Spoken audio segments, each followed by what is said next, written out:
Votre nouveau président-directeur général, Étienne Meunier. Mon amour. En tout cas, il y a une belle qualité d'écriture à l'origine. C'est ce qui m'a donné envie. J'étais vraiment frappé par la mécanique de l'histoire, en fait, quand j'ai lu le scénario. C'est assez implacable, quoi. Ça fonctionne très très bien. Moi, à chaque fois qu'on pense que c'est résolu, que le personnage va s'en sortir, un nouvel élément envenime à nouveau la trame et finalement on se demande quand ça s'arrêtera, quoi. Je vais être direct. Je crois qu'il vaut mieux qu'on évite de se voir pendant un certain temps.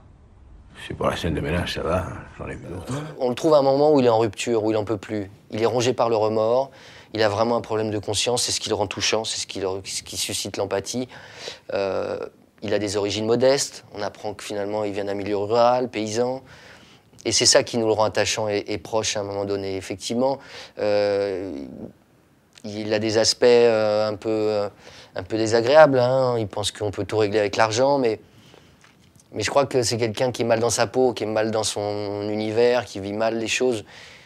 S'il n'avait pas eu de remords, ce serait vraiment un sale mec, mais comme il est rongé par la culpabilité, de par ses origines modestes, je crois, où la réussite sociale est importante, une réussite sans faille, sans zone d'ombre, justement, lui, il finit par ne plus supporter, ne plus réussir à vivre avec ce secret.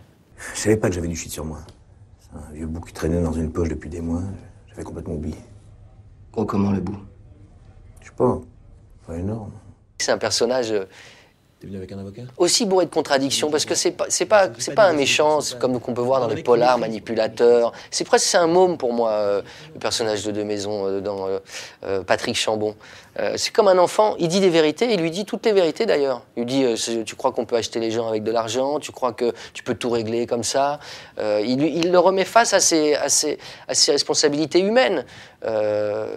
Donc à la fois, il suscite aussi beaucoup d'empathie, ce personnage. Il est aussi touchant. C'est, encore une fois, les plus beaux personnages, c'est ceux qui sont faits de contradictions, quoi. Et on n'est pas du tout manichéen, quoi. C'est pas le méchant, le gentil. C'est beaucoup plus complexe que ça. Et c'est ce qu'on est dans la vie, tous les uns que les autres. T'aurais pu me prévenir?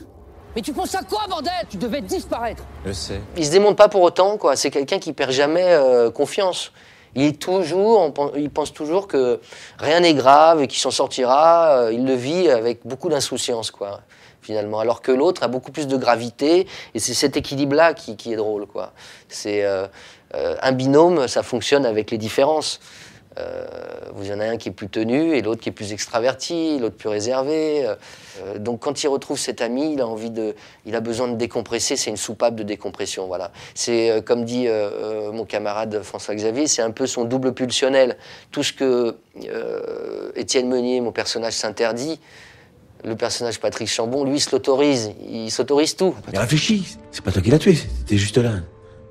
En plus, tu pourras confirmer que c'était un accident, qu'est-ce que tu risques? C'est quelqu'un qui a une grande maturité, qui est très méticuleux, presque obsessionnel dans le détail, beaucoup de certitude. Par rapport à son scénario, en fait, les situations étaient tellement bien écrites qu'on n'avait vraiment pas besoin de faire de commentaires ou d'en rajouter, quoi. C'était toujours très en retenue, il avait une direction qui était la retenue, quelque chose de très, très sobre, une sobriété dans le jeu. Non, j'ai pas l'impression de voir un premier film, curieusement. Il y a beaucoup moins de maladresse que ce qu'on peut voir habituellement, et puis il a vraiment servi son histoire. Lui, en tout cas, il était très précis, ouais. Je vous dis, très obsessionnel, et il me disait toujours va tout droit, hein, tu vas tout droit, fais la droite, cette prise. Je lui dis, qu'est-ce que ça veut dire, faire une prise droite? J'ai la première fois qu'on me dit de faire une prise droite. Et je comprenais à travers ça qu'il voulait quelque chose de très sobre, de très tenu. C'est quoi les chances de retrouver des types comme ça? Soit c'est complètement gratuit, soit c'est très complexe. Et dans ce cas-là, on a peut-être une chance. Pourquoi? Parce que quand c'est compliqué, les gens font toujours des erreurs.